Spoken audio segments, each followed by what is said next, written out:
রবীন্দ্র এবং নজরুলকে পৃথক করা যাবে না। যদি পৃথক করে ফেলি বাঙালি জাতির সত্তা ধ্বংস হয়ে যাবে। সুতরাং সেই জাতির সত্তাকে বাঁচাতে গেলে রবীন্দ্র আজ থেকে 100 বছর আগে এই মাটিতে পা রেখেছিলেন বাংলা সাহিত্যের দুই মহীরোহ, বিশ্বকবি রবীন্দ্রনাথ ঠাকুর এবং জাতীয় কবি কাজী নজরুল ইসলাম। তাদের পদচারণায় জেগে উঠেছিল ময়মনসিংহের সাংস্কৃতিক প্রাণ। 1 শতাব্দীর পর সেই ইতিহাসকে নতুন করে স্মরণ করতে ময়মনসিংহে আগমনের 100 বছর উদযাপন শীর্ষক এ আয়োজন করে বাংলাদেশ প্রগতি লেখক সংঘ ময়মনসিংহ জেলা শাখা। আলেকজান্দ্রা ক্যাসেল সংলগ্ন রবীন্দ্র বটমূলে বিকাল 4টা থেকে শুরু হওয়া আয়োজনে কথা, কবিতা, সঙ্গীত ও নৃত্যের সমন্বয়ে সৃষ্টি হয় এক অনন্য আবহ। বটমূল জুড়ে ছিল উৎসুক মানুষের ভিড়।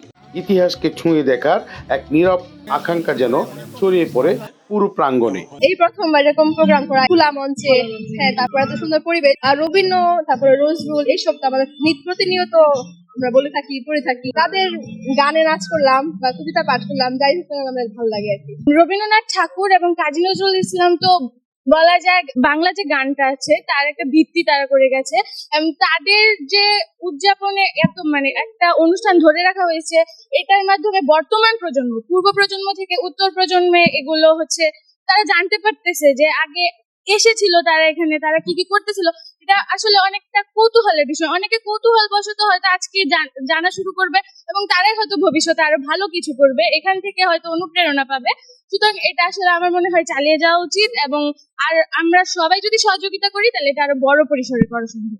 ময়মনসিংহের ওনারা এসেছিলেন, কাজী নজরুল ইসলাম, রবীন্দ্রনাথ ঠাকুর, সেটা দেখতে পাই নাই, কিন্তু নতুন প্রজন্ম হিসেবে আজকে এরকম শতবর্ষী আগমনের যে আয়োজন করেছে সেটার সাক্ষী হতে পেরে আমি খুব গর্ববোধ করছি, এবং এটা আমাদের জন্য বিশাল একটা প্রাপ্তির ব্যাপার। হয়তো আমরা ভবিষ্যতে বলতে পারবো যে না, 100 বছর আগমনের যে আয়োজনটি ছিল সেটার সাক্ষী হয়ে আমরা দেখেছিলাম। আর গান গাইতে পেরে আরো ভীষণ ভালো লাগছে যে ওনাদের গান আমি উপস্থাপন করতে পেরেছি এই আয়োজনে, সেটার জন্য আমি খুবই ভাগ্যবান বলবো নিজেকে। শতবর্ষের এই আয়োজন যেন শুধু স্মরণ নয়, বরং নিজস্ব শিকড়কে নতুন করে খুঁজে পাওয়ার এক সম্মিলিত প্রচেষ্টা। অনুষ্ঠানটি সঞ্চালনা করেন সংগঠনের সাধারণ সম্পাদক সাব্বির রেজা। বীর মুক্তিযোদ্ধা ও সংগঠনের সভাপতি সনৎ কুমার ঘোষ এর সভাপতিত্বে আলোচনা সভায় অংশ নেন গবেষক বিধানরঞ্জন রায় পোদ্দার, জুলফিকার হায়দার, আলী আহমেদ খান আইয়ুব এবং স্বপন ধর। বক্তারা বলেন, রবীন্দ্রনাথ ও নজরুলের এই আগমন ছিল ময়মনসিংহের সাংস্কৃতিক জাগরণের এক ঐতিহাসিক সূচনা। নজরুল অবশ্য তার আরো আগে আসছিলেন। রবীন্দ্রনাথ আসছিলেন 1926-এ। উনি 3 দিন ছিলেন। উনি প্রথম দিন আসছিলেন ময়মনসিংহ রেল স্টেশনে, ঢাকা থেকে এসে বিকাল 3টায় নামেন। পরবর্তী সময়ে আসেন তিনি আলেকজান্ডার ক্যাসেল থেকে তিনি সন্ধ্যায় ময়মনসিংহ মিউনিসিপ্যালিটি কর্তৃক দেওয়া এক অনুষ্ঠানে তিনি বক্তৃতা করেন। সেই জায়গা থেকে তাকে একটি মানপত্র দেওয়া হয়েছিল। পরদিন সকালবেলায় উনি ব্রাহ্ম সমাজের এক অনুষ্ঠানে বক্তৃতা করেন। সেই জায়গা থেকেও তাকে একটা মানপত্র দেওয়া হয়েছিল। এরকম ভাবে আনন্দমোহন কলেজ, বিদ্যাময়ী বালিকা বিদ্যালয় এবং জমিদার সমাজ, এরকম অনেকেই তাদেরকে সম্বর্ধনা দেয়। তবে তাদের মানপত্র পাওয়া যায় 5টা। তার মধ্যে 5টা মানপত্র থেকে 3টা মানপত্র আমি সংগ্রহ করতে সক্ষম হয়েছি, আর বাকি 2টা সক্ষম হয়নি। অত্যন্ত পরিতাপের বিষয়, একটি মানপত্র কিন্তু এই শান্তিনিকেতন কিংবা রবীন্দ্র ভারতী বিশ্ববিদ্যালয়ে নেই। এটা আমাদের ব্যক্তিগত সংগ্রহে আমরা ময়মনসিংহে যা পেয়েছি। ময়মনসিংহবাসী আনন্দিত এবং উৎফুল্ল যে আমরা 100 বছর উদযাপনটা করতে পেরেছি। রবীন্দ্রনাথ 100 বছর আগে আসছিলেন, আমরা এই চেতনায় উজ্জীবিত থাকবো।